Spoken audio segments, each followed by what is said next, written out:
Puno ng katahimikan ang mansyon na inuwian ni Riza. Kabaliktaran sa ingay ng kanyang kasal kani-kanina lamang. Sa loob ng master's bedroom, nakaupo si Riza sa dulo ng kama.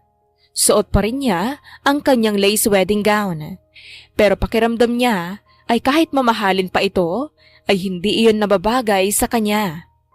Sa bagay nga naman, dahil siya ay isang probinsyana lamang. Bumukas ang pinto ng marahas. Pumasok ang kanyang asawa na si Denver. Amoy alak, gulo-gulo ang buhok, at ang necktie ay nakasabit na lang sa kanyang leeg. Huminto siya sa harap ni Riza. Ang mga mata ay nanlilisik sa galit. Ano? Masaya ka na ba?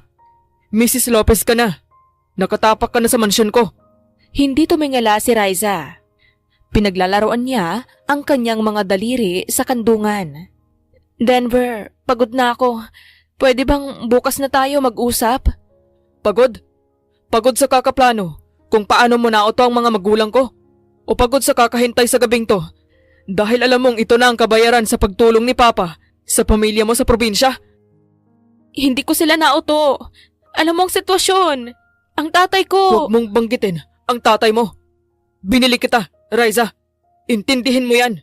Sa bawat sentimo na binayad ng pamilya ko para sa utang ng pamilya mo, katumbas nun ang kalayaan ko na kinuha niyo sa akin.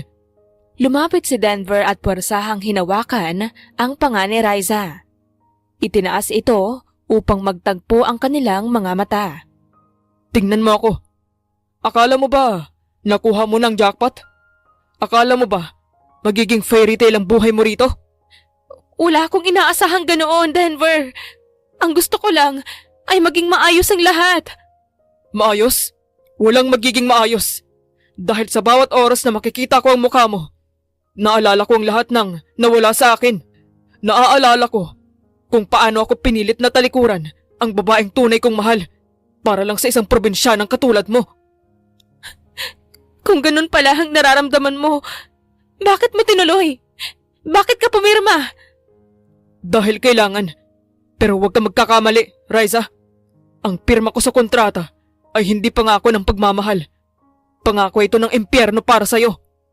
Binitawan niya ang panga ni Riza ng marahas.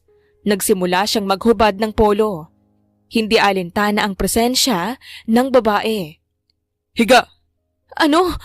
Sabi ko, humiga ka. Gabi ng kasal natin, di ba? Kailangan nating selyuhan ang kasunduan. Yan naman ang dahilan kung bakit ka narito. Denver, lasing ka. Hindi ito ang tamang oras. Lasing? Mas lalong mabuti. Dahil ito lang ang paraan para matiis kong makasama ka sa iisang kama nang hindi ako nasusuka. Mariing itinulak ni Denver si Riza sa gitna ng kama.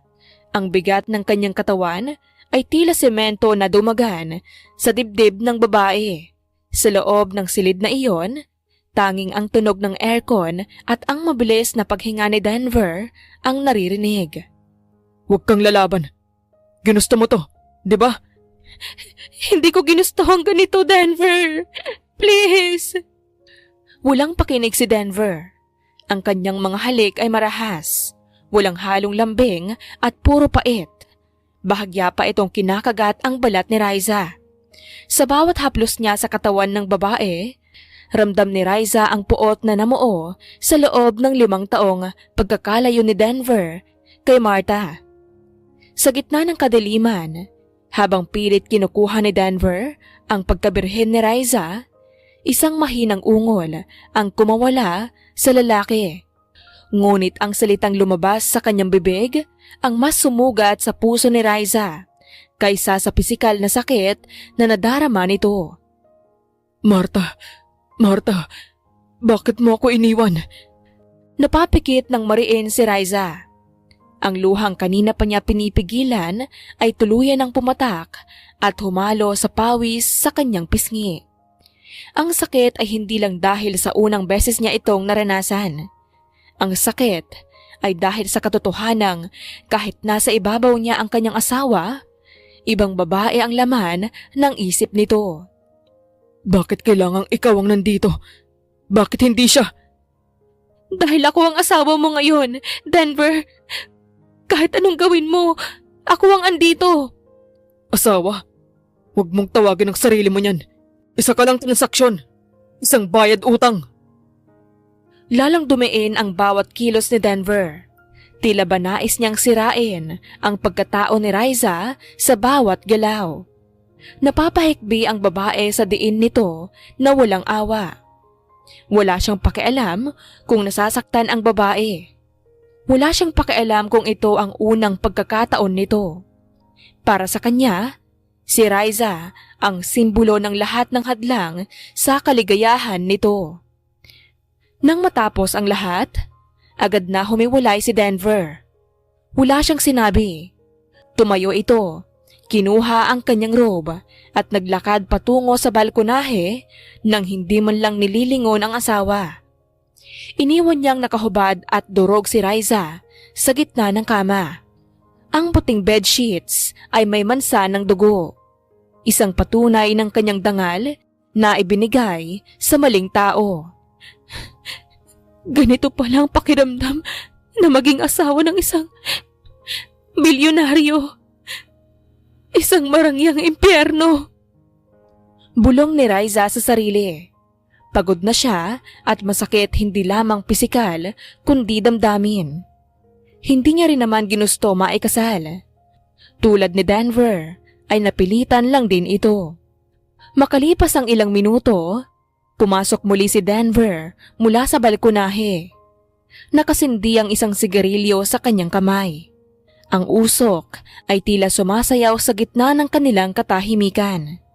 Bukas, 7:00 ng umaga. Dapat handa ng agahan ko. Ayaw ko ng late. At huwag kang lalabas ng kwartong to. Nagulo-gulo ang buhok. Ayaw kong isipin ng mga katulong na minamaltrato kita. Bakit mo pa iniisip ang sasabihin nila? Hindi ba't wala ka namang pakialam sa akin? Wala nga akong pakialam sa'yo. Pero may pakialam ako sa reputasyon ko. Sa labas ng kwartong to, magpapanggap tayong maayos. Pero rito sa loob, huwag mong asahan na tatawagin kitang asawa. Anong gusto mong itawag ko sa'yo? Sir, o kaya Denver. Pero wag na wag mong gagamitin ang salitang Han o mahal. Nakakasuka. Naintindihan ko. Good. At isa pa, Riza. Huwag mong isipin na dahil nakuha ko ang gusto ko sa'yo ngayong gabi, ay magbabago ang trato ko sa'yo. Mas lalo lang kitang kinamumuhian dahil nakikita ko sa'yo ang kahinaan ko. Ano na namang ibig mong sabihin, Denver? Pagod na ako. Dahil hinayaan kong pilitin ako ng mga magulang ko na pakasalan ka.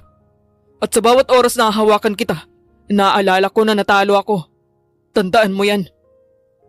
Lumabas si Denver ng kwarto at isinarang muli ang pinto ng malakas.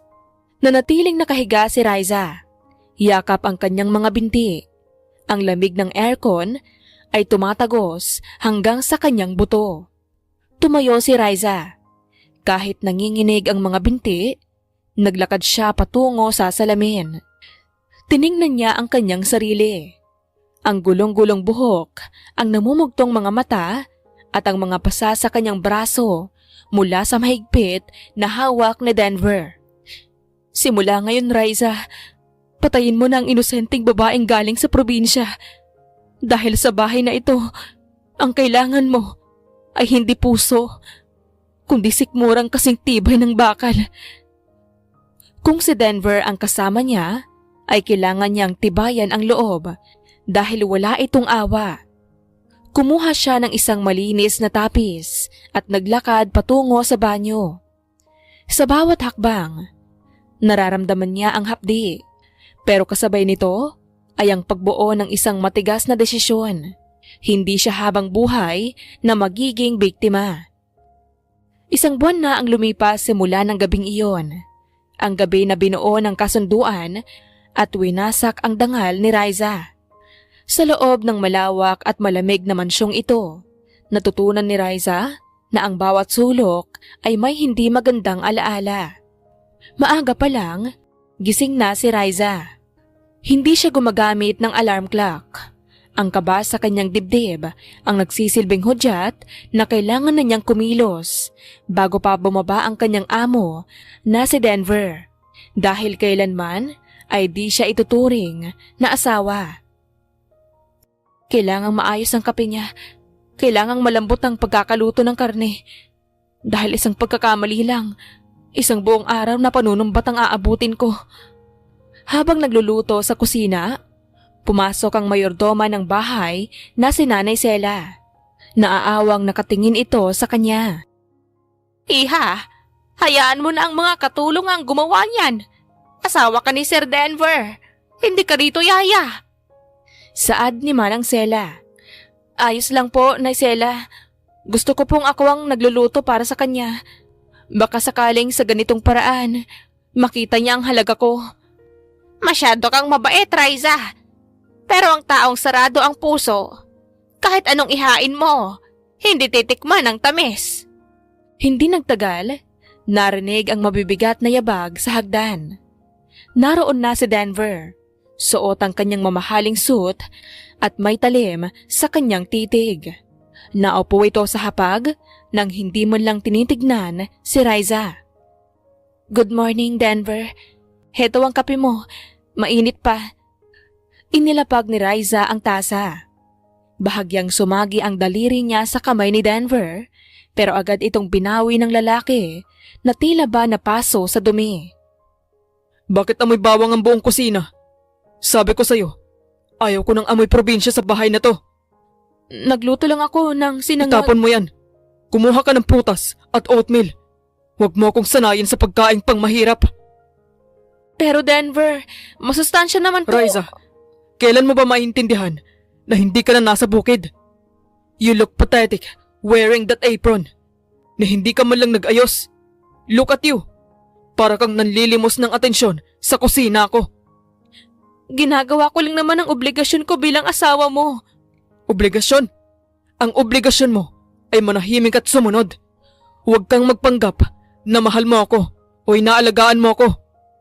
Alam nating dalawa kung bakit ka nandito. Kasunduan lang ito, Raisa. Huwag mong lagyan ng meaning. Mabilis na lumabas si Denver. Naiwan si Raisa na nakatayo sa tabi ng hapag, hawak ang sandok at tinignan ang mga pagkaing hindi man lang nagalaw. Lumipas ang mga araw na laging ganoon ang eksena. Aalis si Denver ng maaga at uuwi ng madaling araw na lasing o amoy pabango ng babae. Pabango na alam ni Raisa na hindi sa kanya. Isang gabi, 3:00 na ng madaling araw nang marinig ni Raisa ang paghinto ng sasakyan. Agad siyang bumaba upang pagbuksan ito. Inalalayan niya ang asawa na muntik nang matumba sa pintuan.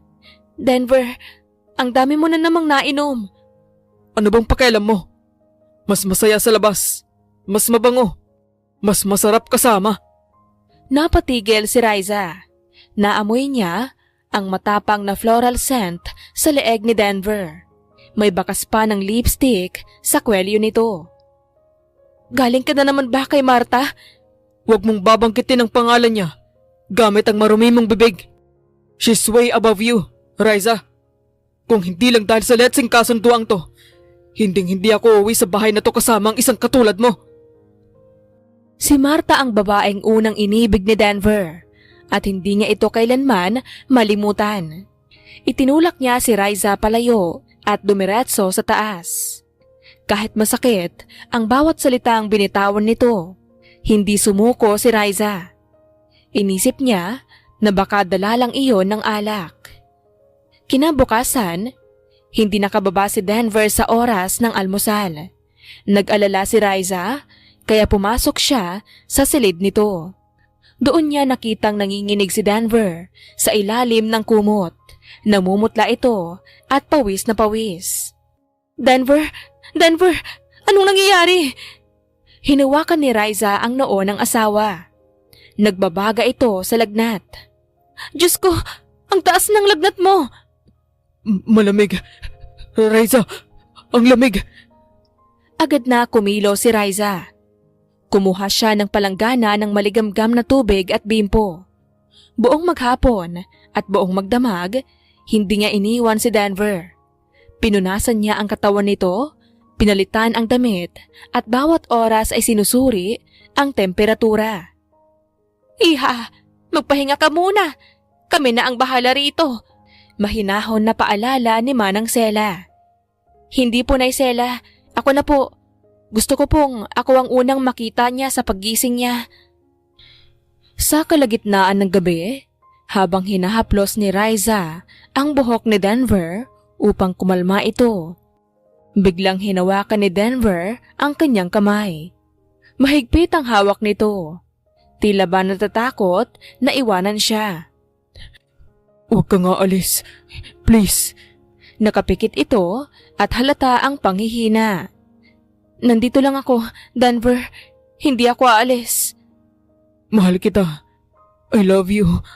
Huwag mo na akong iiwan uli. Tumigil ang mundo ni Riza. Ramdam niya ang mabilis na pagtibok ng kanyang puso. Kahit alam niyang baka dala lang yon ng sakit, sapat na ang mga salitang yon para mapawi ang lahat ng pagod nito. Naiyak siya sa tuwa habang tinititigan ang maamong mukha ni Denver. Mahal din kita, Denver. Kahit anong gawin mo, hindi kita iiwan. Nakatulog si Riza sa gilid ng kama habang hawak-hawak pa rin ang kamay ni Denver. Pagsikat ng araw, dahan-dahang nagmulat ng mata si Denver. Maaliwalas na ang pakiramdam nito. Bagaman medyo mahina pa, napansin niya ang babaeng nakayuko sa gilid ng kama nito. Si Riza. Gulo-gulo ang buhok, may mga itim sa ilalim ng mata at halatang hindi natulog para alagaan siya. Eksaktong nagising si Riza at nakitang gising na ang asawa nito. Agad siyang tumayo at kinuha ang mangkok ng mainit na lugaw na hinanda niya kanina. Denver, gising ka na. Salamat sa Diyos. Bumaba na ang lagnat mo. Heto, nagluto ako ng lugaw na may luya para guminhawa ang pakiramdam mo. Lumapit si Riza at naupo sa tabi nito. Akmang susubuan niya na si Denver nang biglang magbago ang ekspresyon ng mukha ng lalaki. Ang lambot na nakita ni Riza kagabi ay napalitan ng pamilyar na kasing tigas na pader. Anong ginagawa mo rito? Bakit ka nandito sa kwarto ko? Inalagaan kita buong gabi, Denver. Deliryo ka na sa lagnat. Naalala mo ba? Sabi mo... Ano? Anong sinabi ko? May pandidiri sa mga mata nito na parang kinasusuklaman niya si Riza na nasa kanyang harap. Sabi mo, mahal mo ko. Hinawakan mo pa nga ang kamay ko. Sabi mo, huwag akong aalis. Isang nakakabinging katahimikan ang namayani. Biglang tumawa si Denver. Isang tawang nakakainsulto at puno ng pangungutya. Ano? Mahal kita? Riza, baka nakakalimutan mo. May sakit ako kagabi. Kung ano man ang narinig mo, yun ay bunga ng lagnat. O baka naman, naging malikot lang ang imahinasyon mo dahil desperada ka na. Pero Denver, ramdam ko yung higpit ng hawak mo. Biglang itinulak ni Denver ang kamay ni Riza na hawak ang mangkok ng lugaw. Tumapon ang mainit na sabaw sa bedsheets at bahagyang napaso ang kamay ni Riza. Tumigil ka na. Huwag kang asyumera, Riza. Na hindi kita kayang mahalin nang gising ako. Sa tingin mo ba, sa panaginip ay gagawin ko? Denver, bakit ba ang hirap sa iyong aminin na kailangan mo rin ako? Kailangan? Look at you. You're just a temporary fix in this house. Isang nurse na walang bayad. Huwag mong bigyan ng kahulugan ng bawat kilos ko kapag hindi ako nasa tamang isip. Inalagaan kita buong gabi. Kahit isang salamat lang, Denver. Salamat? Utang na loob mo sa akin na nakatira ka sa mansyong to. Iyan ang kabayaran mo. Ngayon, lumabas ka na. At sa susunod, huwag kang papasok dito nang walang permiso ko. Tumayo si Riza, bitbit ang basag na pag-asa sa kanyang dibdib. Tinignan niya ang natapong lugaw sa sahig. isang simbolo ng kanyang pagmamahal na palaging itinatapon at binabaliwala. Naintindihan ko, Denver. Hinding-hindi na maulit. Dapat lang. Lumakad si Raisa palabas ng silid. Habang isinasara ang pinto, narinig niya ang pagbuntong hininga ni Denver. Hindi niya alam kung dahil ba sa inis o sa kung anong emosyon na ayaw aminin ng lalaki. Pagbaba ni Raisa sa kusina, sinalubong siya ni Nanay Sela. Nakita nito ang pamumula ng kamay ni Raisa. Iha, ano ang nangyari?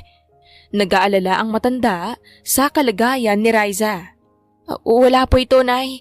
Napaso lang ng lugaw. Humarap si Raisa sa lababo at binuksan ang gripo.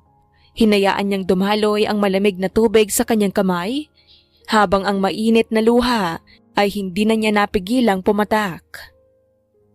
Asyumera, ilang ba talaga ako sa'yo, Denver? Isang babaeng asyumera na umaasa sa isang himala. Hindi na napigilan ni Raisa ang pahagulgol na umiyak. Sa loob ng kwarto, naiwang mag-isa si Denver. Tinignan niya ang kanyang kamay. Ang kamay na mahigpit na humawak kay Raisa kagabi. Ramdam pa rin niya ang lambot at init ng palad ng babae. Alam niya ang totoo. Alam niyang sa gitna ng lagnat, ang mukha ni Raisa ang nagbigay sa kanya ng kapayapaan. Pero ang pride niya ay abot langit. Hindi niya pwedeng aminin. Hindi sa isang katulad ni Raisa.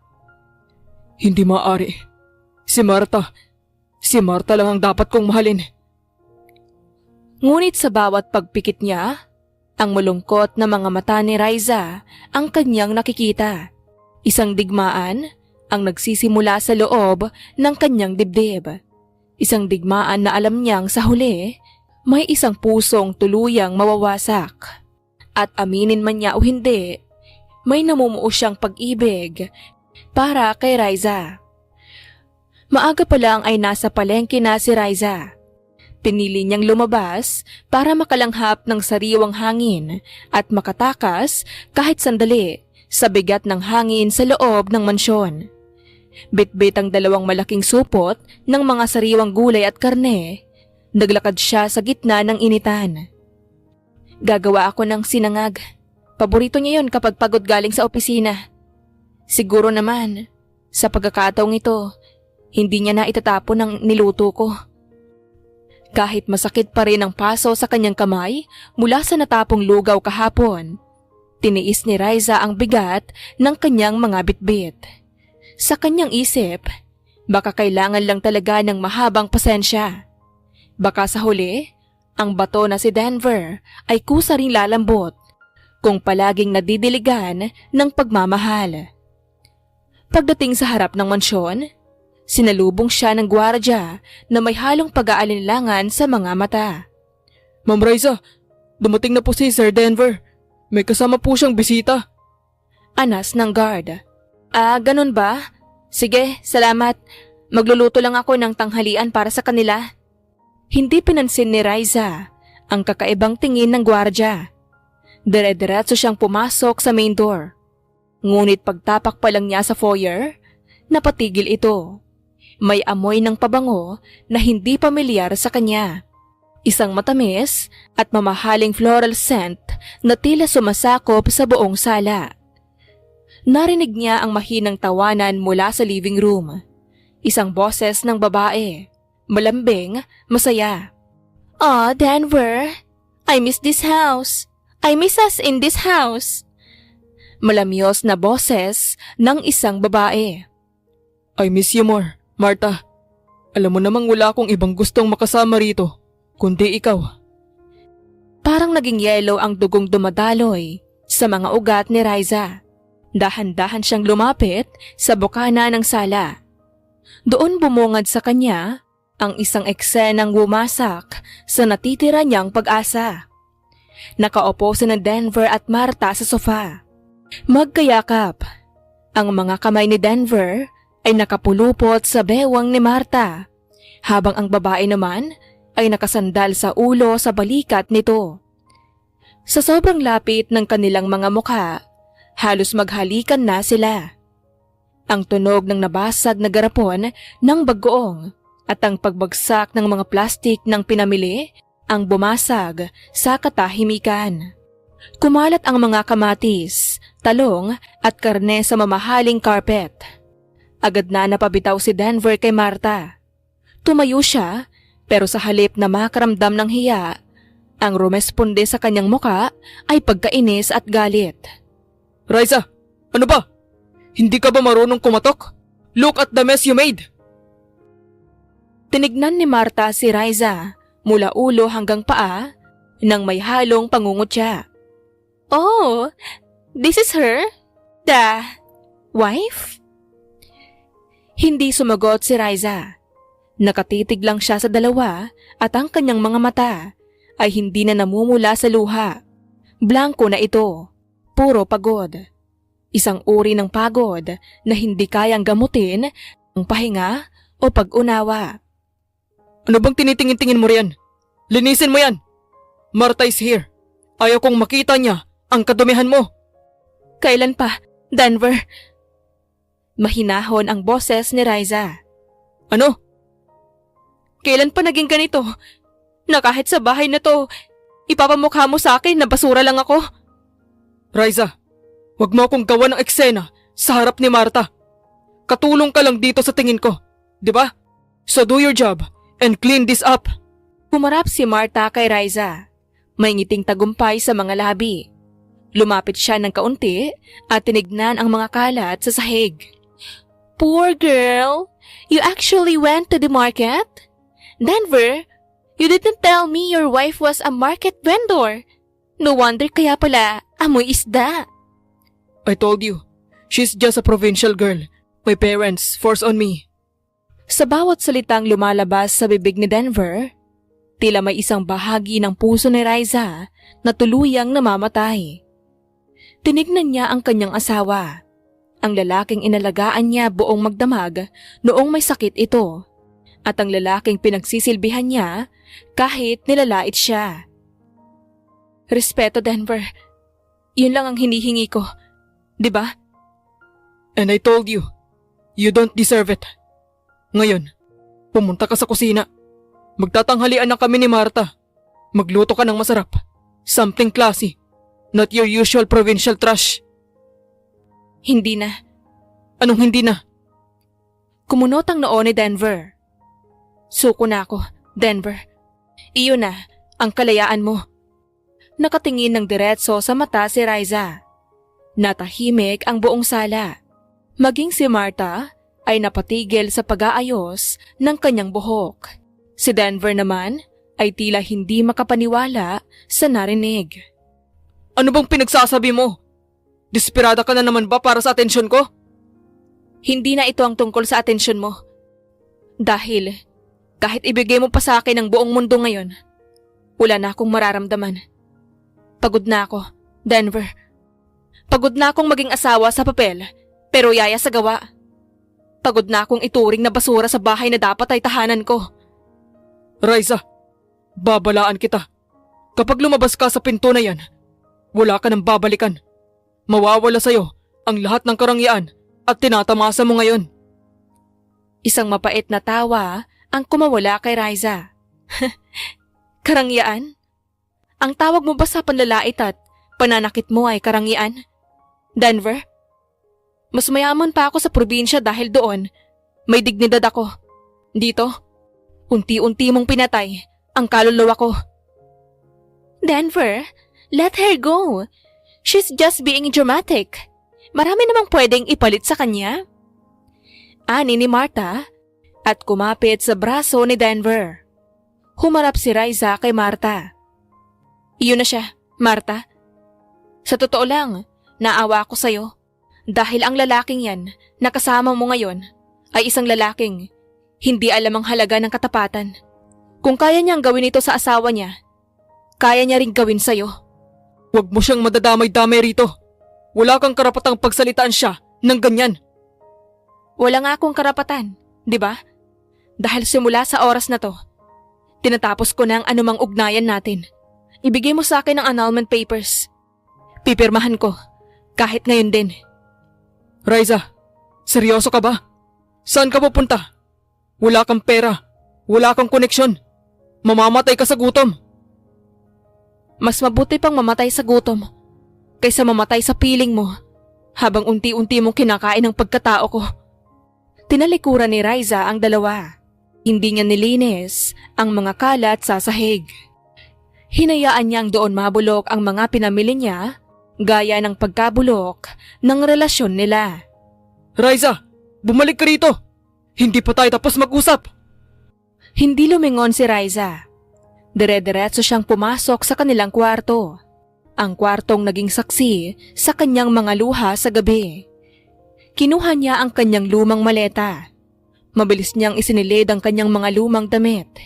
Iniwan niya ang lahat ng alahas, mamahaling damit at bag na binili ni Denver para sa kanya. Wala akong kukunin na kahit anong galing sa'yo, Denver.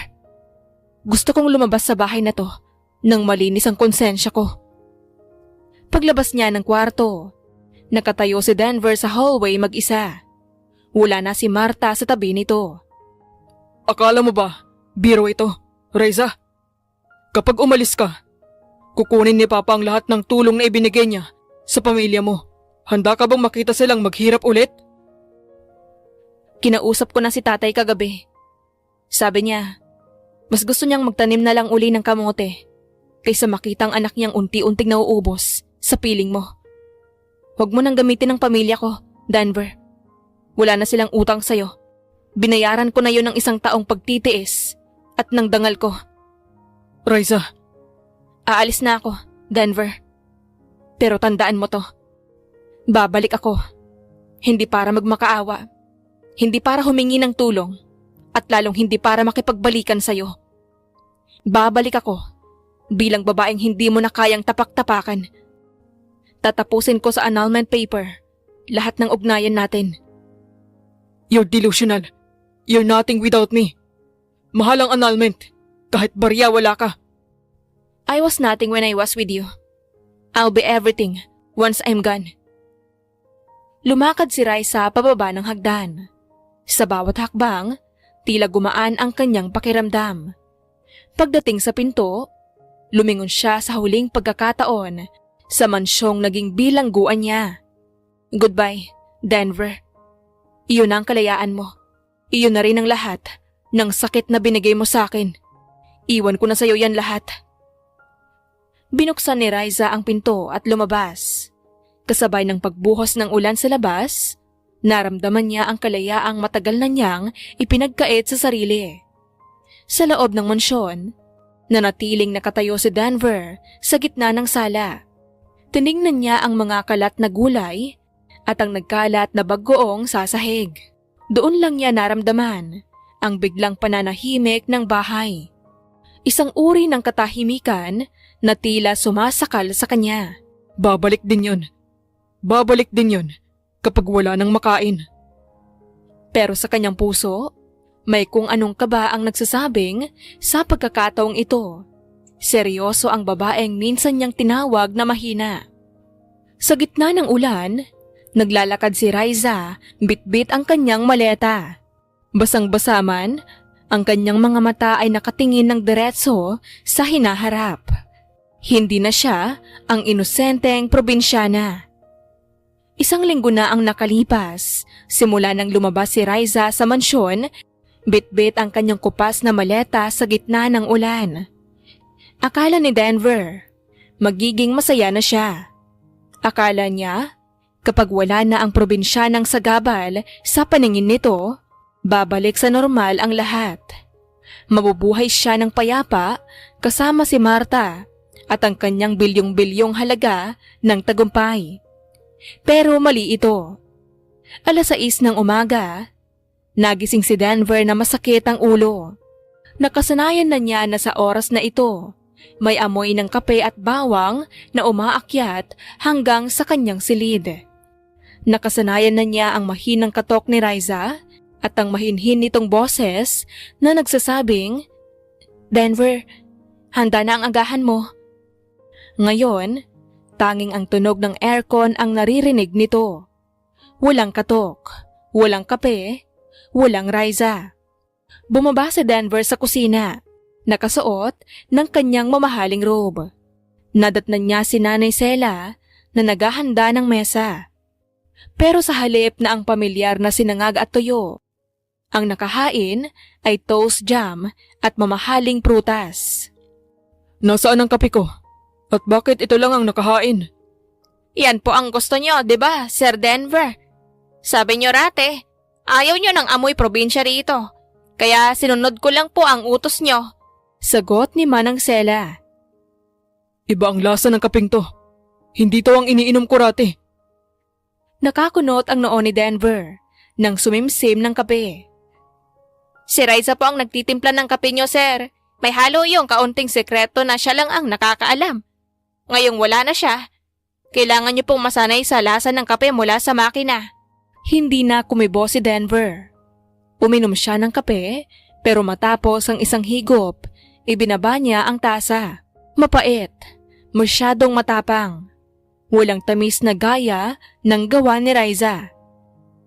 Nasaan ang mga gamit niya? Yung mga binili ko para sa kanya. Iniwan niya lahat, sir. Pati ang wedding ring. Iniwan niya sa side table. Sabi niya, wala siyang kukunin na hindi sa kanya. Maski po ang huling sweldo na iniwan niyo sa kanya, hindi niya ginalaw. Nagmamalaki. Tignan natin kung hanggang kailan siya makakaraos sa labas nang wala ang pera ko. Pumasok si Denver sa kanyang opisina, pero maging doon ay tila sinusundan siya ng anino ni Riza. Ang mga libro ay maayos ang pagkakasunod-sunod. Gawa ni Riza bago ito umalis. Ang kanyang table ay walang kahit isang butil ng alikabok. Naalala niya kung paano niya sigawan ang babae dahil lamang sa pagpasok sa silid na ito. Biglang tumunog ang kanyang phone. Si Marta. Let's have lunch at the Peninsula. I want to celebrate the freedom you finally have. Malanding saad ni Marta. Sige, sunduin kita. Inakala ni Denver na ang presensya ni Marta ang lunas sa kakaibang bigat na nararamdaman nito. Pero habang nasa peninsula sila, tila wala siya sa sarili. Pinapanood niya si Marta na nagrereklamo sa waiter dahil hindi sapat ang lamig ng wine. Denver, are you listening? I said, we should decorate your house. I hate that provincial vibe it has. Gusto ko, modern and chic. Everything that reminds me of Europe. Gawin mong gusto mo. Nakatitig lang si Denver sa pagkain. Great! And we should throw a party. Ipakita natin sa lahat na tayo na uli. That girl, Riza, she was just a nightmare, right? Yeah, a nightmare. Pero sa isip ni Denver, hindi nightmare ang naaalala nito. Naaalala niya ang gabi noong may sakit siya. Naaalala niya ang malambot na kamay na humahaplos sa kanyang noo. Naalala niya ang boses na bumubulong ng, "Nandito lang ako, Denver." Nang gabing yun, umuwi si Denver sa mansyon nang mag-isa. Lasing na naman siya, pero sa pagkakataong ito, walang sumalubong sa kanya sa pinto. Walang kumuha ng coat niya. Walang nag-abot ng tubig. Riza, nasaan ang tubig ko? Sigaw niya sa gitna ng dilim. Pero tanging alingaw-ngaw ng sarili niyang boses ang sumagot sa kanya. Napaupo si Denver sa sofa. Ang mismong sofa kung saan niya kayakap si Marta noong huling araw ni Riza. Ngayon, ang sofa ay tila masyadong malawak. Ang bahay ay tila masyadong bakante.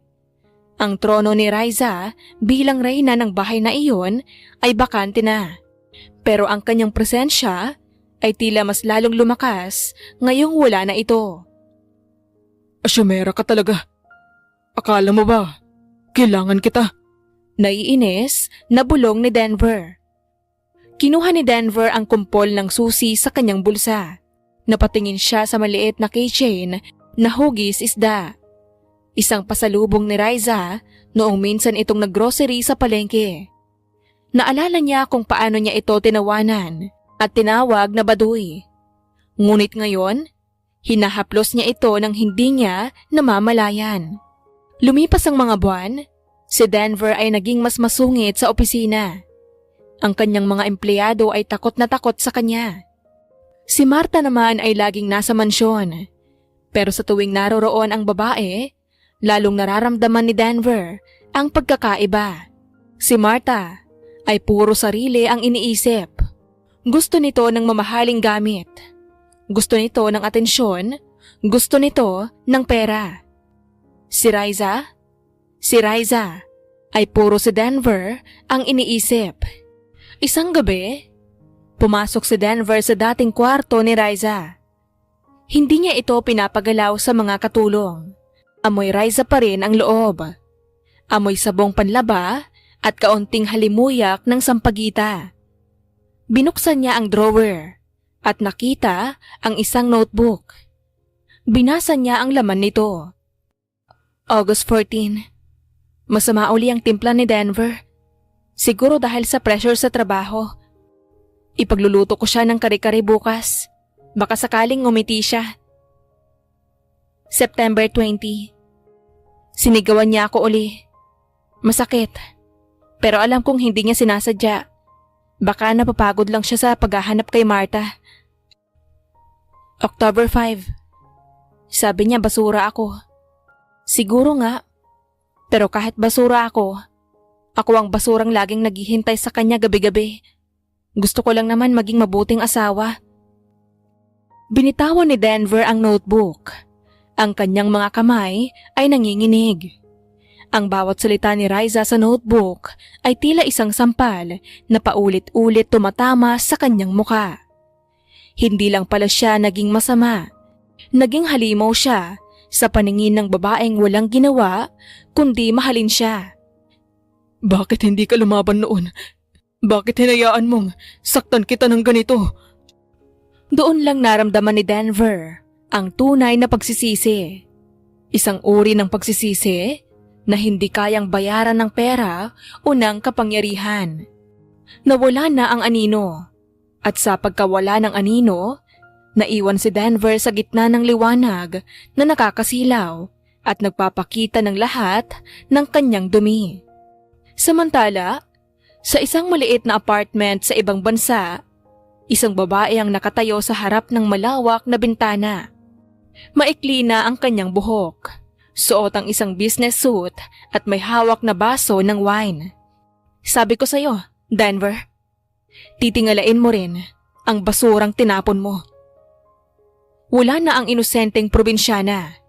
Ang mga mata niya ay wala ng bakas ng luha, kundi puno na ng determinasyon. Nakatayo siya sa sarili niyang mga paa. Hindi na siya anino ni Denver Lopez. Siya na si Riza, ang babaeng bumuo sa kanyang sarili mula sa mga pirasong winasak ng iba. 5 taon, iyon ang ibinigay niyang palugit sa sarili. 5 taon para maging higit pa sa inaasahan ng lahat. Sa kabilang panig ng mundo, sa loob ng malamig na mansyon, nakatitig si Denver sa kawalan. Hawak ang wedding ring na iniwan ni Riza. Nasaan ka na, Riza? Bumalik ka na. Please. Pero ang kanyang pagsusumamo ay huli na. Ang tiwala ay wasak at ang babaeng minsan niyang binaliwala ay hindi na muling magiging asawa sa kanyang buhay. Ang New York City ay hindi para sa mga mahihina ang loob. Sa gitna ng naglalakihang gusali at mabilis na takbo ng buhay, doon nahanap ni Riza ang kanyang bagong sarili. Hindi ito naging madali. Ang unang 2 taon niya ay puro kayod. Mula sa pagiging dishwasher sa umaga, tagalinis ng opisina sa gabi, hanggang sa pag-aaral ng business management sa madaling araw. Ngayon, 5 taon ang lumipas. Ang Riza na dating baduy at luhaan ay wala na. Sa loob ng isang penthouse sa Manhattan, nakatayo si Riza sa harap ng salamin. Maikli na ang kanyang buhok, bagsak at makintab. Ang kanyang suot ay isang itim na powder suit na yakap ang kanyang hubog. At ang kanyang mga mata ay wala na ang takot. Pumasok ang kanyang assistant na si Marcus, isang Amerikano na may mataas na respeto sa kanya. Miss Riza, the limousine is downstairs. The gala starts in 30 minutes. Are you ready to meet the board of investors? Saad ni Marcus. Hindi iyon tinapunan ng tingin ni Riza at sinuot na ang kanyang relo. Yes, Marcus. Did you finalize the acquisition papers for the Lopez Group shares? Yes, ma'am. We now hold 40% of their offshore investments. They have no idea. It's us. Good. I want them blind until I step foot back in Manila. Let's go. Sa Manhattan Business Gala ay puno ng mga pinakamakapangyarihang tao sa industriya. Lahat ay naghihintay sa pagdating ng rising star of Wall Street, ang misteryosong CEO ng RZ Global Tech. Nang bumukas ang pinto at pumasok si Riza, tumigil ang usapan ng lahat. Ang kanyang bawat hakbang ay may awtoridad. Mabilis na napalingon ang mga tao sa kanyang presensya. Isang matandang investor na si Mrs. Henderson ang lumapit sa kanya. Miss Riza, napakalaki ng pinagbago nyo pagdaan ng mga panahon. From a consultant to a tech mogul. What's your secret? No miracles, Mr. Henderson. Just a lot of lessons. Learned from people. But I was nothing. I realized that the best revenge is not words. It's success. Saad ni Riza at uminom sa kupita. Impressive! Ang balita ko ay nagpapalawak ka ng business sa Southeast Asia, particularly the Philippines. The Philippines is just a pit stop. I have some unfinished business to settle there. That needs to be collected, but not in terms of money. Sa kabilang bahagi ng bulwagan, isang grupo ng mga Pilipinong negosyante ang nagbubulungan. Hindi nila makilala ang babaeng nasa harap nila, pero pamilyar ang mukha nito. Pre, tignan mo yung CEO ng RZ Global. Kamukha nung asawa ni Denver Lopez na naglayas dati, di ba? Bulong ng isa. Gago, malabo. Yung asawa ni Denver, probinsyana yun. Baduy manamit at laging nakatungo. Itong babaeng ito, para itong mangangain ng tao sa isang tingin lang. Alpha woman. Pre, malayo. Narinig ni Riza ang bulungan nila habang dumadaan ito. Tumigil siya sa harap ng dalawang lalaki. Excuse me, gentlemen, is there a problem? Nagulat ang dalawang lalaki. Ang boses ni Riza ay malalim, pino at puno ng diin. No ma'am. We were just admiring your success. You look like someone we know back home. People often see what they want to see. But let me give you a piece of advice. Never underestimate a woman who has nothing left to lose. She's the most dangerous person in the room. Iniwan niya ang mga itong tulala. Lumapit naman si Marcos sa kanya. Ma'am, your phone is ringing. It's a private local number from the Philippines. It's been calling for 3 days now. Tinignan ng screen. Alam niya ang numerong yon. Memoryado niya iyon kahit gusto na niyang burahin. Let it ring. I'm not Riza Lopez anymore. I am Riza. Ako ang magdidesisyon kung kailan sasagot ng tawag. Patuloy pa rin ang pagtunog ng cellphone na kung saan numero ni Denver ang tumatawag. Napangisi na lamang si Riza. Pagkatapos ng gala, bumalik si Riza sa kanyang hotel suit. Tinanggal niya ang kanyang heels at lumapit sa bintana kung saan tanaw ang buong New York. Kinuha niya ang kanyang tablet at binuksan ang isang file. Lumalabas sa screen ang balita sa Pilipinas. Lopez Group of Companies facing major financial crisis. CEO Denver Lopez seen leaving court after legal battle with ex-fiancée Marta. Nagkakalat ka na naman. Denver, 5 taon. 5 taon kitang pinanood mula sa malayo habang unti-unti kang kinakain ng sarili mong pride. Biglang nag-vibrate uli ang phone nito. Sa pagkakataong ito, sinagot niya. Pero hindi siya nagsalita. Riza, alam kong ikaw to. Please, mag-usap tayo. 5 taon na, Riza. Nawawala na ako. Martha left me after she drained my accounts. Ang pamilya ko, isinusuka na ako. Please, bumalik ka na. Sino to?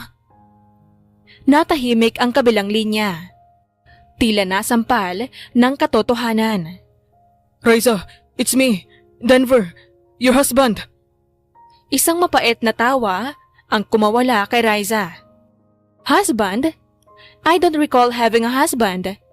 Mr. Lopez, the last time I checked, I was just a probinsyana at isang yaya sa mansyon mo. At ang babaeng yon, matagal na siyang pinatay ng ulan noong lumayas siya. I'm sorry, Riza. I'm sorry. I was wrong. I'll do anything. Just tell me where you are. Huwag mo na akong hanapin, Denver. Because when I'm ready, I'll be the one to find you. But don't expect a hug. Expect a signature. What do you mean? Annulment. Babalik ako sa Pilipinas para kunin ulit ang kalayaan ko. And maybe, to buy what's left of your pathetic company. Riza, wait. Binaba ni Riza ang telepono. Wala siyang naramdamang sakit. Wala na ang kirot na dati ay nagpapahina sa kanya. Ang tanging nararamdaman niya ay ang excitement na makita na ang kanyang asawa na miserable ang buhay. Ma'am, your flight to Manila is booked for Monday. The board meeting with Lopez Group is set on Wednesday. Anas ni Marcus. Thank you, Marcus. Make sure my arrival is private. I want my entrance in that boardroom to be the last thing Denver Lopez expects. Humarap muli si Riza sa salamin. Kinuha niya ang isang kulay pula na lipstick, dahan-dahang inilagay sa kanyang labi. Ang kulay ng tagumpay. Ang kulay ng paghihigante. Simple, inosente, at hindi marunong mag-ayos. That girl is dead. Denver, meet the woman you created. Sa gabing iyon, habang ang New York ay kumukuti-kutitap sa kanyang paanan, alam ni Riza na tapos na ang yugto ng pagtatago. Ang anino ay naging matagumpay na. At sa kanyang pagbabalik sa Pilipinas, sisiguraduhin niyang walang matitira sa pride ni Denver, kundi ang pagsisisi nito. Ang dating makintab at tila palasyong gusali ng Lopez Group of Companies, hindi na kasing ningning ng dati. May mga bintanang tila hindi na nalilinis. At ang mga empleyado sa lobby ay bakasang kaba sa kanilang mga muka. Kumalat na kasi ang balita. Isang dambuhalang kumpanya mula sa ibang bansa ang dahan-dahang bumibili sa kanilang mga shares. Sa itaas ng palapag, sa loob ng pinaka-executive na opisina, nakatungo si Denver Lopez. Wala na ang dating tikas nito. Ang kanyang suit ay tila maluwag na sa kanya at ang kanyang mga mata ay may malalalim na itim sa ilalim. Sino ang representative ng RZ Global? Sabi mo, kanina pa sila dapat nandito. On the way na raw po, sir.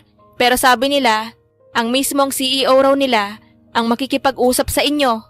Sagot ng sekretarya. CEO? Bakit kailangang ang mismong may-ari? Gusto ba nilang makita kung paano ako tuluyang babagsak? Bago pa makasagot ang sekretary, bumukas ang double doors ng opisina. Walang katok, walang pasabi. Pumasok ang 2 lalaking nakasuot na tila mga bodyguard. At sa gitna nila, isang babaeng naglalakad ng may autoridad na tila pag-aari niya ang buong gusali. Tumigil ang mundo ni Denver. Ang ballpen na hawak niya ay nahulog sa sahig. Riza? Ang babaeng nasa harap niya ay malayo sa probinsya nang iniwan niya sa ulan. Suot nito ang isang kulay red na business suit na napaka-elegante. Ang kanyang buhok ay nakastyle ng maayos. Ang kanyang mukha ay tila gawa sa porselana. Perpekto, pero malamig ang mata nito. Wala na ang dating kislap ng mata. Tumingin si Riza sa paligid ng opisina nang may pangungutya. Masyado nang maalikabok ang opisinang ito, Mr. Lopez. Parang ang kumpanya mo. Pabagsak na. Hindi nakapagsalita si Denver. Unti-unti siyang tumayo mula sa kanyang upuan. Ang kanyang mga tuhod ay nangangatog. 5 taon siyang nanalangin na makita muli si Riza. Pero hindi niya akalain na ganito ang magiging anyo ng kanyang panalangin. Riza, buhay ka. Totoo ka nga. Akala ko walang katotohanan lang ang mga balita. Akmang lalapit si Denver. Ang kanyang mga kamay ay nakaawang. Tila gustong yakapin ang babaeng 5 taon niyang hinanap sa bawat sulok ng Maynila. Ngunit bago pa siya makalapit, itinaas ni Riza ang kanyang kamay. Isang senyas upang huminto ito. Huwag mong subukang lumapit, Denver. Hindi tayo magkaibigan. Riza, please, let me explain. 5 taon akong nagsisi. 5 taon kong pinagsisihan ang bawat salitang binitawan ko noon. I was stupid. I was blind. Blind? No, Denver. You were just being yourself. You were a billionaire who thought everyone had a price tag. And unfortunately for you, my price went up. Riza, hindi mo alam kung gaano ako kasaya na nandito ka. Pwede tayong magsimula uli. Pwede nating ayusin to. I'll make it up to you. I promise. Humarap si Riza sa kanyang assistant at kinuha ang isang folder. Hindi ako bumalik para balikan ka. I'm here for your signature. Inilapag ni Riza ang folder sa tapat ni Denver. Ang loob nito ay mga papeles para sa annulment na 5 taon nang naiproseso. Annulment? Riza, ito ba talagang sadya mo? Pagkatapos ng 5 taon, ito ang unang ibibigay mo sa akin. Ano pa ba ang inaasahan mo? Isang pasasalamat dahil pinalayas mo ko? O baka gusto mong luhuran kita dahil sa pagpapakasal mo sa akin noon? Hindi ganoon, Riza. Alam kong nagkamali ako. Pero tignan mo ako ngayon. Wala na si Marta. Wala na ang lahat. Ikaw na lang ang iniisip ko gabi-gabi. Umupo si Riza sa harap ni Denver. De 4 at may kumpiyansa. Nakakatawa ka, Denver. Noong nasa tabi mo ako, basura ako. Noong naging yaya mo ako, hindi mo nakita ang halaga ko. Ngayong wala na ang lahat sa'yo. Ang pera mo, ang kabit mo, pati ang dangal mo. Saka mo ako hahanapin? I'm sorry to burst your bubble, pero hindi ako ang iyong last resort. Hindi kita ginagawang last resort. Mahal kita, Riza. Ngayon ko lang na-realize na ikaw lang ang tunay na nagmahal sa akin nang walang hinihintay na kapalit. Mahal? Alam mo ba ang ibig sabihin niyan? Pag-ibig ay hindi nakikita sa mga salita kapag talo ka na. Nakikita yan sa gawa noong nasa itaas ka pa. Noong inaalagaan kita habang may sakit ka. Anong sabi mo? Huwag kang asyumera. Noong pinagluto kita, anong ginawa mo? Itinapon mo sa sahig. Napayuko si Denver. Ang bawat salita ni Riza ay tila isang latigo na tumatama sa kanyang konsensya. Patawarin mo ako, Riza. Kahit ano, gagawin ko. Sabihin mo lang. Gusto mo ng forgiveness? Sige. Sign the papers. Pirmahan mo yan at ibigay mo sa akin ang kalayaang ninakaw mo sa akin noong pinilit mo akong maging asawa mo sa papel. Kapag pinirmahan ko to, tuluyan ka na bang mawawala? Wala na ba talagang pag-asa? Ang pag-asa ay namatay na. Noong gabing naglakad ako sa ulan, bitbit ang isang maletang puno ng sakit. Huwag mong hanapin ang wala na, Denver. Hindi na ako ang probinsyanang madaling paiyakin. Paano ang kumpanya? Balita ko, ang RZ Global ang bumibili sa amin. Ikaw ba ang nasa likod nito? Oo. Gusto ko kasing makita kung ano ang pakiramdam na pag-aari kita. Nung una, ikaw ang may-ari sa buhay ko. Ngayon, ako na ang may-ari ng lahat ng pinaghirapan mo. Masakit ba? Ang tawag dyan ay poetic justice. Hindi ko alam na naging ganito ka nakagalit sa akin. Hindi ito galit, Denver. Ito ay bunga ng pagbabago. You created this version of me. So don't be surprised if I'm not as sweet as before. Dahan-dahang pinirmahan ang bawat pahina ng annulment papers. Ang bawat hagod ng ballpen ay tila pagpunit sa kanyang sariling puso. Heto na. Heto na ang hinihingi mo. Kinuha ni Riza ang folder nang walang pag-aalinlangan. Tinignan niya ang pirma ni Denver, ang huling tali na nag-uugnay sa kanilang dalawa. Salamat, Mr. Lopez. Ngayon, malaya na ako. At tungkol sa kumpanya mo, huwag ka mag-alala. Hindi ko ito wawasakin. I'll keep it running. Pero bilang empleyado na lang kita. Isang consultant na walang power. Yun ang bagay sa'yo. Gagawin mo akong empleyado sa sarili kong kumpanya. Bakit? Ayaw mo ba?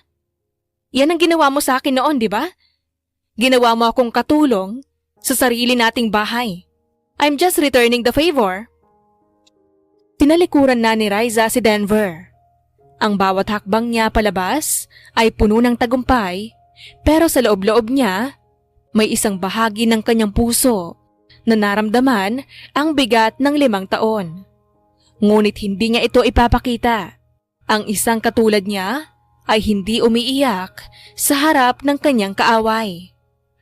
Riza, hindi ako susuko. Papatunayan ko sa'yo na nagbago na ako.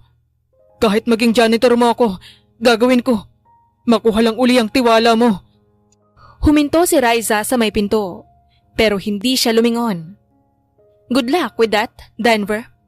Pero tandaan mo, ang basag na salamin, kahit anong glue ang gamitin mo, laging may bakas ng lamat.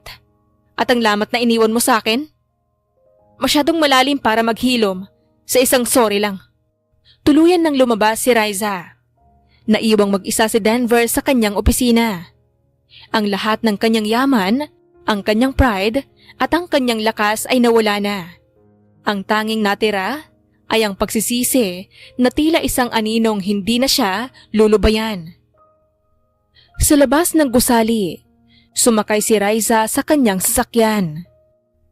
Hininga siya ng malalim at pinikit ang kanyang mga mata. Tapos na, Denver. Malaya na ako. Pero bakit parang hindi pa rin ako buo? Ang muling pagkikita ay hindi naging matamis. Umayon ang lahat ng plano ni Riza. At sa labanang ito, si Riza ang nanalo sa papel.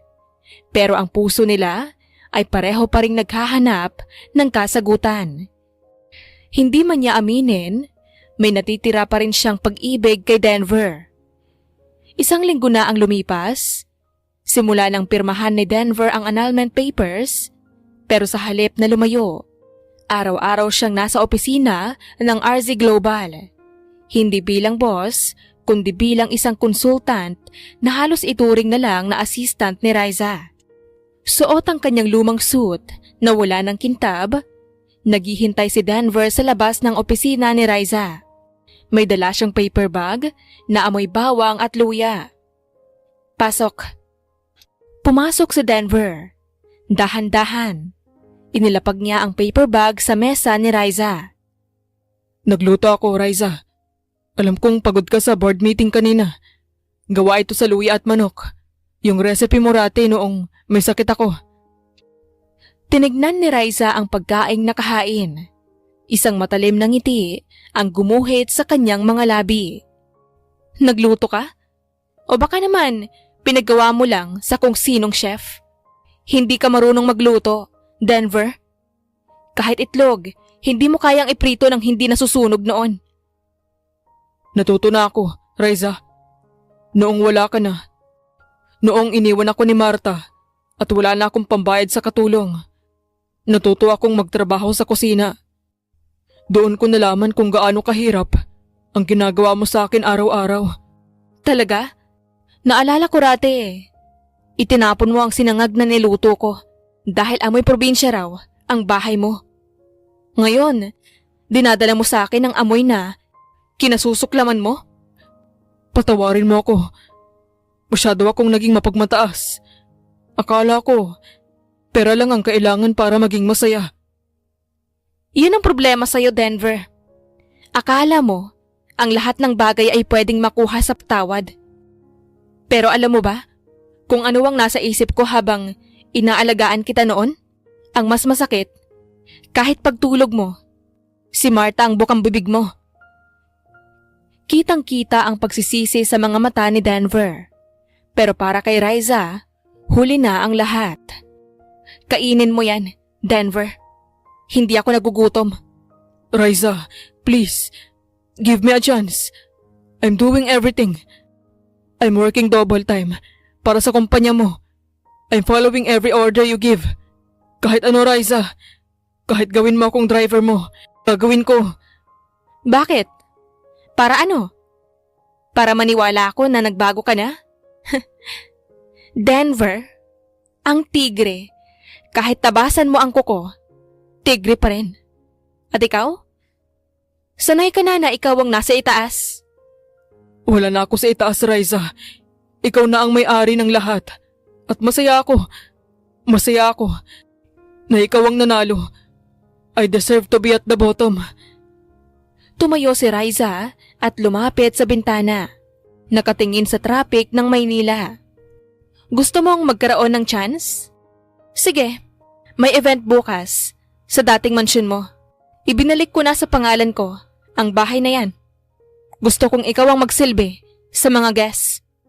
Gusto kong maramdaman mo ang pakiramdam ng tinitignan mula ulo hanggang paa nang may pangungutya. Natahimik si Denver at bahagyang yumuko. Gagawin ko. Kung yan ang gusto mo, gagawin ko.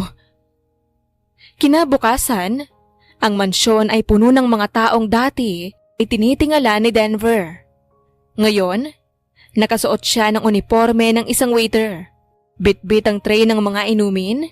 Umiikot siya sa mga bisitang dati ay mga business partners niya. Is that Denver Lopez? Nagsiserve ng mga inumin. My God, how the mighty have fallen. Balita ko, naging alila na siya ng dati niyang asawa. Karma is real, man. Narinig ni Denver ang lahat ng iyon pero hindi siya kumibo. Nanatili siyang nakatungo. Hanggang sa makatapat niya si Riza na kasalukuyang nakikipag-usap sa isang gwapong investor na si Adrian. Riza, you look stunning tonight. By the way, yan bang dati mong asawa? Tanong ni Adrian. Tumingin si Riza kay Denver. Isang malamig at walang emosyong tingin. Waiter? No, Adrian. He's just a contractual staff. Denver, bigyan mo pa ng champagne si Mr. Adrian. Opo, ma'am. Hindi makapaniwala ang mga tao sa kanilang nakikita. Ang dating hari ng industriya, tumatawag na ng ma'am sa babaeng dati ay itinuring niyang basura. Nang matapos ang event, mag-isang naiwan si Denver sa kusina. Naghuhugas ng mga baso. Pumasok si Riza. Masakit ba? Ang mapag-usapan ng mga taong dati ay kinokontrol mo? Hindi masakit ang sinasabi nila, Riza. Ang masakit ay ang makita kang tumatawa kasama ang ibang lalaki habang ako hindi mo man lang matignan ng diretso.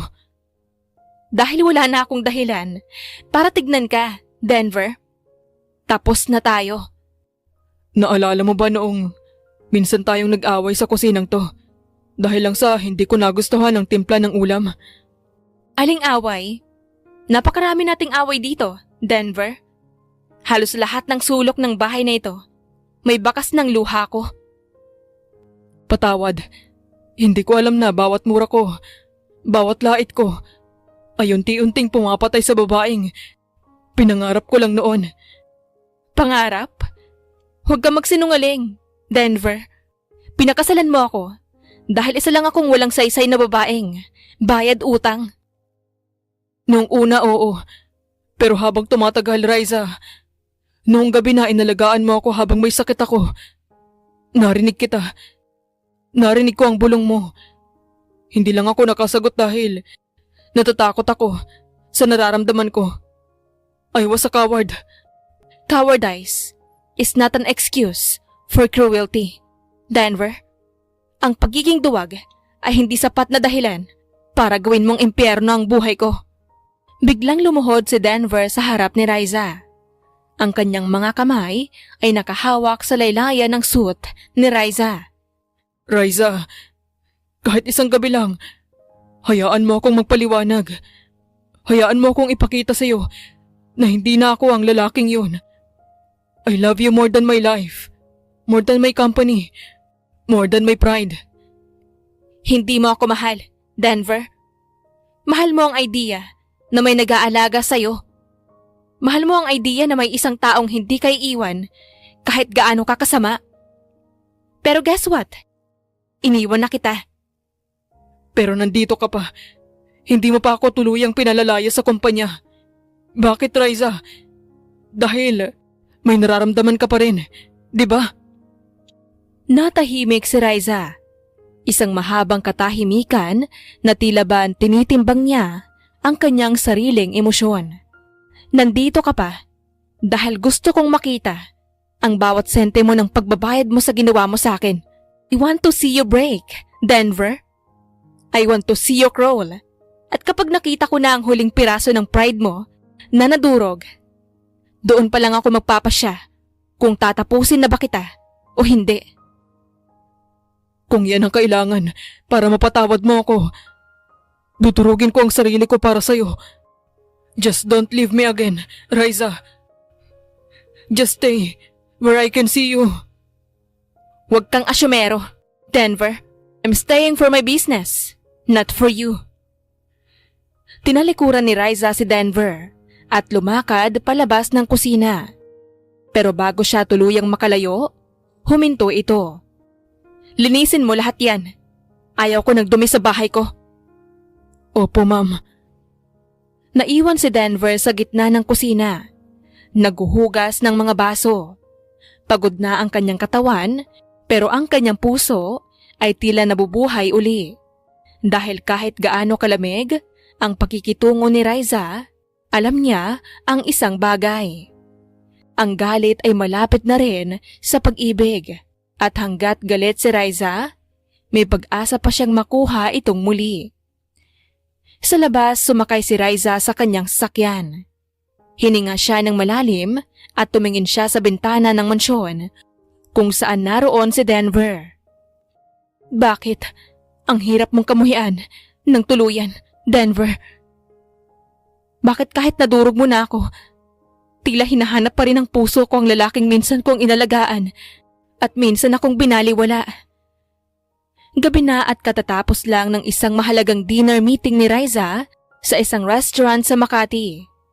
Pagod siya, ngunit ang isip niya ay laging bumabalik sa imahe ni Denver. Ang lalaking bilyonaryo na ngayon ay matyagang naghihintay sa kanya. Nagbubukas ng pinto ng sasakyan at tumatanggap ng lahat ng kanyang panlalait nang walang reklamo. Bakit ba hindi ka pa rin sumusuko, Denver? Bakit kailangang ipakita mo sa akin na kaya mong maging ganito kababa para lang sa akin? Hindi napansin ni Riza na sa madilim na bahagi ng kalsada, may isang itim na sasakyan na kanina pa nakatigil. Ang driver nito ay walang iba kundi si Marta. Nanlilisik ang mga mata, gulo-gulo ang buhok at puno ng galit ang puso. Nawala na kay Marta ang lahat. Ang pera ni Denver ang katayuan sa lipunan at ang katinoan. Sa isip niya, isa lang ang may kasalanan ng lahat. Si Riza. Iniisip niya na si Riza ang sumira sa lahat ng plano nito. Dahil sa'yo, naging binaliwala ako. Dahil sa'yo, tinalikuran ako ni Denver. Kung hindi ka na magigising bukas, baka bumalik siya sa akin. Maging maayos muli ang lahat. Pinahid ni Marta ang luhang dumaloy sa kanyang pisngi at parang baliw na ngumiti. Sa kabilang dako, kakalabas lang din ni Denver sa gusali. Nakita niya si Riza na tumatawid sa kalsada habang may tinitignan sa kanyang cellphone. Napansin din ni Denver ang mabilis na pag-arangkada ng itim na kotse. Natansya niyang hindi ito hihinto. Diretsong nakatutok ito kay Riza. Riza! Tumingin ka! Riza! Ngunit huli na. Dahil ang lakas ng ulan at ingay ng paligid, hindi agad narinig ni Riza ang sigaw. Nang lumingon siya, ang nakakasilaw na ilaw ng sasakyan ay nasa harap na niya. Napako si Riza sa kinalalagyan. Nanlamig ang kanyang buong katawan. Diyos ko, ito na ba yun? Ganito ba matatapos ang lahat? Ngunit bago tumama ang bakal sa kanyang katawan, isang malakas na tulak ang naramdaman nito. Isang matigas na bisig ang bumalot sa kanya at buong puwersa siyang itinulak patungo sa gilid ng kalsada. Isang nakakangilong tunog ng pagtama ng laman sa bakal at semento ang umalingaw-ngaw. Kasunod nito, ang mabilis na paglayas ng sasakyan na nag-iwan ng mga bakas ng gulong sa basang kalsada. Denver! Denver! Dahan-dahang tumayo si Riza. Baliwala ang mga gasgas sa kanyang braso at tuhod. Paglingon niya sa kalsada, tumigil ang kanyang mundo. Nakahandusay si Denver sa gitna. Duguan, walang malay. Ang kanyang mamahaling suit na dati ay simbolo ng kanyang yaman ay punit-punit na at basang-basa ng ulan at sariling dugo. Patakbong lumapit si Riza at lumuhod sa tabi ni Denver. Denver! Denver! Gumising ka! Huwag kang magbiro ng ganyan! Denver! Kinulong ni Riza ang ulo ni Denver. Ang mainit na dugo nito ay humahalo sa malamig na patak ng ulan. Sa unang pagkakataon, sa loob ng 5 taon, ang pader na itinayo ni Riza sa kanyang puso ay gumuho ng tuluyan. Bakit mo ginawa yun? Bakit mo ako niligtas? Gago ka ba? Sabi ko, durugin mo ang sarili mo. Hindi ko sarabing mamatay ka. Dahan-dahang nagmulat si Denver. Nahihirapan siyang huminga at bawat salita ay may kasamang dugo. Riza, ayos ka lang ba? May masakit ba sa'yo? Ano ba? Ako pa talaga ang tinatanong mo? Ikaw ang duguan dito. Bakit mo ako niligtas? Ngumiti ng bahagya si Denver kahit nasasaktan. Sabi ko sa'yo, gagawin ko ang lahat. Ayokong mawala ka ulit. Mas mabuti nang ako ang mamatay kaysa makita kitang nasasaktan. Tumahimik ka. Huwag kang magsalita ng ganyan. Tatawag ako ng ambulansya. Huwag kang pipikit. Denver! Utos ko to. Di ba boss mo ako? Huwag kang pipikit. Hinawakan ni Denver ang kamay ni Riza. Ang higpit ng hawak niya ay pamilyar. Gaya ng higpit ng hawak niya noong gabing may sakit siya sa mansyon. Riza, ang totoo niyan, kahit noong basura ang trato ko sa'yo, ikaw lang ang liwanag ko. Patawad kung huli na ang lahat. Hindi huli ang lahat. Naririnig mo ba ako? Marami ka pang kailangang bayaran sa akin. Hindi ka pwedeng mamatay hanggat hindi ko sinasabi. Sa gitna ng ulan, habang naghihintay ng saklolo, nagyakap ang dalawa. Ang dugo ni Denver ay kumapit sa puting damit ni Riza. Isang mansa na hindi na mabubura kailanman. Doon, sa bingit ng kamatayan, napatunayan nila na ang koneksyon nilang dalawa ay hindi kailanman naputol. Maaaring nabago ng panahon ang kanilang mga katayuan, pero ang pusong minsan ang nag-isa ay hindi kayang paghiwalayin ng kahit anong galit. Denver, please. Stay with me. Mahal kita. Mahal pa rin kita. Hayop ka. Huwag kang mamamatay. Nanlaki ang mga mata ni Denver sa narinig. Iyon ang mga salitang 5 taon niyang hinintay. Isang huling ngiti ang kumawala sa kanyang mga labi bago siya tuluyang nawalan ng malay sa bisig ni Riza. Denver! Denver! Sa ospital, hindi mapakali si Riza. Hindi niya binitawan ang kamay ni Denver hanggang sa ipasok ito sa emergency room. Doon, sinalubong siya ng kanyang assistant na si Marcus at ng mga pulis. Ma'am Riza, nahuli ng suspect. It was Martha. She was a state of hysteria when the police blocked her car.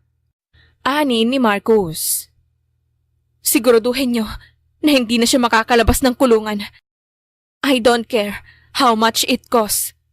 Gusto kong mabulok siya doon. Opo ma'am. Kamusta po si Sir Denver? He's fighting, Marcus. He's a Lopez. Masyadong matigas ang ulo niyan para mamatay. Makalipas ang ilang oras, lumabas ang doktor. Pagod ito, pero may magandang balita. Stable siya. Malakas ang impact. May ilang bali sa ribs at sa binti. Pero ligtas na ang buhay niya. Milagro na hindi tinamaan ang vital organs niya. Saad ng doktor. Napaupo si Riza sa bench. Isang malalim na buntong hininga ng pasasalamat ang kumawala sa kanya. Pumasok siya sa loob ng kwarto ni Denver nang payagan na ito. Nakatulog si Denver. Maraming benda sa katawan at may mga aparatos na nakakabit. Umupo si Riza sa tabi nito at hinawakan ang kamay ng lalaki. Sabi ko sa'yo, matigas ang ulo mo, di ba? Nagmulat si Denver. Mahina pa siya, pero ang kanyang paningin ay nakatutok lang kay Riza. Riza, totoo ba yung narinig ko kanina? O panaginip lang yon bago ako mawalan ng malay? Nag-iwas ng tingin si Riza at bahagyang namumula. Aling narinig? Yung mahal mo pa rin ako. Huwag kang asyumera, Denver. Sinabi ko lang yon para hindi ka mamatay. Ayaw ko kasing magkaroon ng utang na loob sa'yo sa kabilang buhay. Kahit na, sapat na yun para sa akin, Riza. Kahit gawin mo akong driver o janitor habang buhay, ayos lang. Basta alam kong may puwang pa ako dyan sa puso mo. Puwang? Marami ka pang kailangang patunayan, Denver. Hindi dahil iniligtas mo ang buhay ko, ay ayos na tayo. Marami ka pang utang na pagsisilbi sa akin. Handa ako. Kahit anong gusto mo, Ma'am Riza. Napangiti si Riza sa asawa. Mabuti naman. Ngayon, magpahinga ka na. Kailangan mong gumaling agad dahil marami tayong trabaho sa kumpanya. Opo, boss.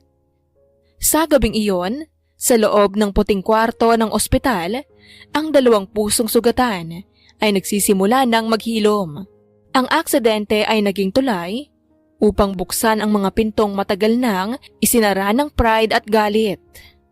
Ang puting kisame ng ospital ang unang tumambad kay Denver nang muli siyang magmulat ng mata.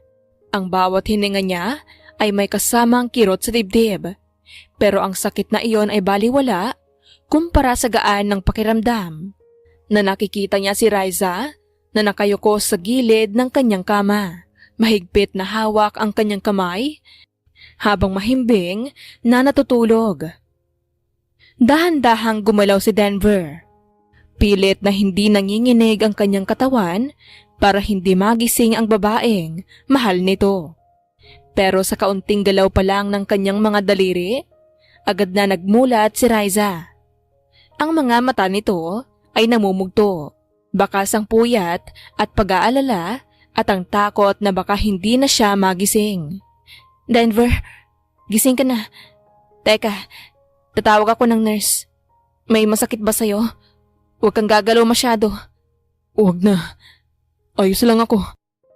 Mas ayos ako ngayon dahil pagdilat ko, ikaw agad ang nakita ko. Gago ka talaga. Akala ko mamamatay ka na talaga. Sabi ko sa'yo, durugin mo ang pride mo. Di ko sinabing isama mo, pati buto mo. Riza, makinig ka. Nung nakahiga ako sa kalsada at akala ko ay huling sandali ko na, wala akong ibang inisip kundi ang lahat ng pagkakataong sinayang ko. Patawad, Riza. Patawad sa lahat. Denver, tapos na yon. Ligtas ka na. Yun ang mahalaga. Hindi. Kailangan kong sabihin ito ng malinaw ang isip ko. Patawad sa gabing pinakasalan kita dahil lang sa utos ng magulang ko. Patawad sa bawat salitang basura at yaya na ibinabato ko sa iyo noong panahong wala akong ibang ginawa kundi maliitin ka.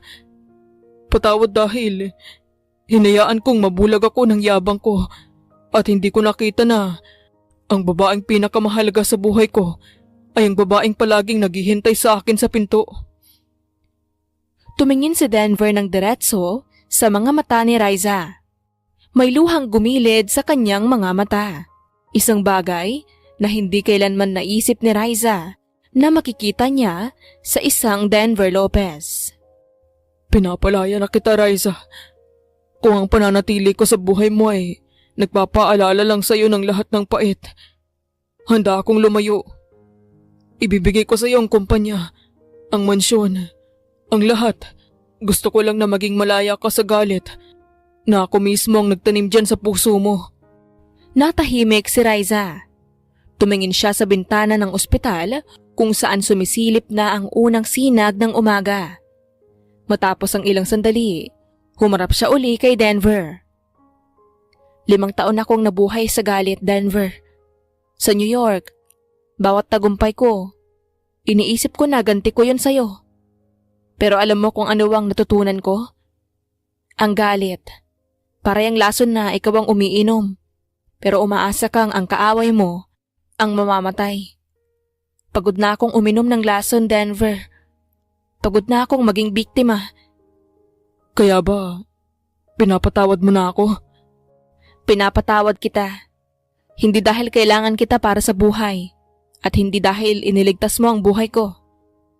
Pinapatawad kita dahil gusto ko nang maging malaya at sa pagpapatawad ko sa'yo, binubura ko na ang lahat ng utang mo sa akin. Ang gusto ko lang ay ang magsimulang muli. Ibig sabihin ba nito, may pag-asa pa tayo? Ayaw ko ng janitor o driver, Denver. Gusto ko ng asawa. Pero sa pagkakataong ito, walang kontrata, walang bayad utang. Pakasalan mo ako dahil mahal mo ako, hindi dahil kailangan mong bumawi. Pangako, Riza, hindi mo na mararamdaman ang mag-isa ka. Gagawin ko ang bawat araw na parang gabi ng ating kasal. Pero sa pagkakataong ito, puno na ng tunay na pagmamahal. Lumipas ang 2 linggo. Sa wakas, pinayagan na ng doktor na makalabas ng ospital si Denver. Hindi na gaya ng dati na may nakahandang engranding party o mga media na naghihintay sa labas. Tanging si Riza lang ang nandoon, dala ang kanyang simpleng sasakyan. Habang inaalalayan ni Riza si Denver na makaupo sa passenger seat, ramdam ang tensyon pero may kasama na itong gaan. Dahan-dahan lang. Huwag mong biglain ang tagiliran mo. Baka bumukay ang tahi. Salamat, Riza. Pasensya ka na. Naging instant caregiver ka patuloy. Sus, sanay naman na ako, di ba? Dati mo pa naman akong ginagawang caregiver ng walang bayad. Alam ko. Kaya nga nahihiya ako sa'yo ngayon. Riza, bago tayo umalis dito, gusto ko lang itanong. Saan ba ako uuwi? Sa mansion ba o sa kondo ko na lang? Sa mansyon ka uuwi, Denver. Pero hindi bilang amo ko at hindi rin bilang pasyente lang. Uuwi ka doon kasi gusto kong ayusin natin to. Kung payag ka. Payag? Raiza, halos mamatay na ako sa kalsada. Wala akong ibang inisip kundi ang pagkakataong makasama ka uli. Pero ayokong pilitin ka dahil lang sa utang na loob. Hindi ito utang na loob, Denver. Nung akala ko mawawala ka na, doon ko na na-realize na kahit anong yaman ko sa New York, kahit gaano ako naging success doon, kung wala ka naman, parang walang kwenta lahat. Gusto kong subukan ulit natin. Yung totoo na. Walang laro, walang sumbatan. Gagawin ko ang lahat, Raiza. Promise. Hindi na ako yung Denver na gago. Susubukan kong maging lalaking deserve mo. O sige na, tama na ang drama. Baka mabinat ka pa. Uwi na tayo. Pagdating sa mansyon, sinalubong sila ni Nanay Sela. Pero sa pagkakataong ito, hindi lang pagkain ang nakahanda. May mga bagong halaman na sa paligid at mas maliwanag na ang buong bahay. Habang nagpapahinga si Denver sa sofa, lumapit si Raiza na may dalang mainit na soup. Han, sorry. Pwede na ba kitang tawaging Han? Uli? O Ma'am Raiza pa rin? Natawa si Raiza sa asawang parang binatang nahihiya sa kanya. Han na lang. Masyadong formal yang ma'am. Parang nasa board meeting tayo. Oh, kainin mo to. Masarap yan, hindi sunog. Ang sarap. Namiss ko yung luto mo, Raiza. Tungkol sa kumpanya, gusto ko sanang ikaw na talaga ang mag-manage ng lahat. Mas magaling ka sa akin eh. Magiging consultant mo na lang ako. O kahit taga-timpla ng kape mo sa opisina. Biro lang. Gusto ko mag-umpisa ulit na hindi umaasa sa iba. Loko ka talaga. Hati tayo, Denver. Teamwork tayo ngayon. Pero seryoso ako. Kailangan nating baguhin ang kultura sa kumpanya. Ayoko nang may natatakot sa'yo doon. Gusto ko, respetado ka dahil mabuti kang leader. Hindi dahil sa naninigaw ka. Copy, boss. Kahit ano ang sabihin mo, susunod ako. Basta sa gabi, tabi tayong matulog ha. Tignan natin. Depende kung magandang mood ko. Nagtawanan silang dalawa at sa pagkakataong iyon ay nagkaroon ng saya ang tahanang dati puno ng kalungkutan. Paglipas ng isang taon, nagbago na ng tuluyan ang buhay ng mag-asawa. Isang gabi, habang nag-aayos sila ng gamit para sa kanilang out-of-town trip, biglang nakaramdam ng pagkahilo si Raiza. Han, okay ka lang? Kanina ka pa namumutla. Gusto mo bang dalhin kita sa doktor? Hindi. Okay lang ako. Baka napagod lang sa biyahe kanina mula sa opisina. Hindi eh. Iba yung hilo mo. Teka, di ba delayed ka na ng 2 linggo? Napatingin si Raiza kay Denver. Hala, oo nga no. Wait lang. Kumaripas ng takbo si Raiza sa banyo. Naiwang kinakabahan si Denver sa labas. Makalipas ang 10 minuto, lumabas si Raiza na may hawak na pregnancy test kit. Hindi siya nagsasalita. Nakatingin lang siya sa asawa. Oh, ano? Isang guhit o 2? Han, huwag mo akong pakabahin. Ipinakita ni Raiza ang kit. 2 malinaw na pulang guhit. Nanlaki ang mata ni Denver. Seryoso ba to? Magiging daddy na ako? Oo, Denver. Magiging tatay ka na. May maliit na Denver o Raiza na rito sa loob. Binuhat ni Denver si Raiza at inikot-ikot sa tuwa. Kahit na pinapalo siya nito sa balikat dahil sa takot na mahulog. Yes! Grabe Han, salamat. Promise, magiging best daddy ako sa buong mundo. Tuturuan ko siyang mag-business. Tuturuan ko siyang maging mabuting tao. Huwag mo lang siyang tuturo ang maging suplado o masungit ha. Hinding-hindi. Ikwento ko pa sa kanya kung paano ako sinupalpal ng mami niya bago ko siya nakuha ulit.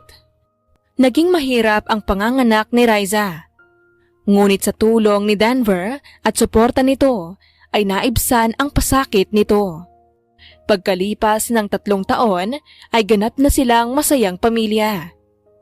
Daven, huwag kang tumakbo ng mabilis. Baka madapa ka. Sigaw ni Riza mula sa garden. Isang makulit na 3 taong gulang na batang lalaki ang tumatakbo sa damuhan. Hinahabol ng kanilang asong si Sparky. Si Daven ay ang spitting image ni Denver. Makapal ang kilay, matangos ang ilong, pero ang ngiti ay kasing tamis ni Riza. Lumabas si Denver mula sa bahay. Bitbit ang isang tray ng burger at fries na siya mismo ang nagluto. Oh, merienda muna ang mag-ina ko. Daven, halika rito. May favorite burger ka oh. Tumakbo papalapit si Daven, dala ang bola. Pawisan na ito at masayang-masaya sa paglalaro. Papa, can we play soccer after eating? Sure buddy, pero kailangang ubusin mo muna tong niluto ni Papa, ha? Para malakas ka. Binuhat ito ni Denver at pinatakan ng halik sa pisngi. Naks, mukhang masarap to ah. Proud na proud ka na sa cooking skills mo, Denver. Siyempre naman. Nag-enroll pa ako sa short course para lang mapantayan yung luto mo. Oh, tikman mo to, Han. Sinubuan ni Denver si Riza. Habang kumakain sila, tinitignan ni Riza ang kanyang pamilya. Napakasarap sa pakiramdam. Mula sa madilim na kwarto niya sa New York at puno ng kapuotan, heto sila ngayon. Masaya, buo at puno ng tawanan. Sino ang mag-aakala, no? Yung bilyonaryong akala mo ay mangangain ng tao dati. Ngayon ay expert na sa pagpapalit ng diaper at pagluluto ng burger. Ganoon talaga kapag under sa asawa. Pero seryoso. Riza, salamat ha. Salamat dahil hindi ka sumuko sa akin. Nung panahong ako na mismo ang sumusuko sa sarili ko. Ikaw yung naniwala na may mabuti pa sa loob ko. Alam mo naman ako, Denver. Minsan lang magmahal, pero todo-todo. At alam kong worth it ka namang bigyan ng chance. Look at us now. Look at Daven. Tinignan nila ang kanilang anak na kasalukuyang nakikipag-agawan ng fries kay Sparky. Han, naisip ko lang.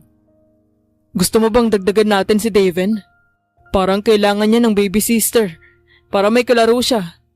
Hoy Denver, kakapahinga ko lang sa puyat, gusto mo na agad sundan? Maghintay ka muna. Sige na, Han.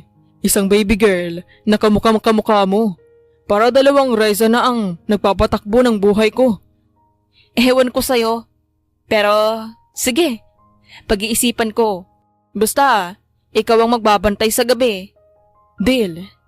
Ako pa ang maglaba ng mga damit nyo. Gagawin ko.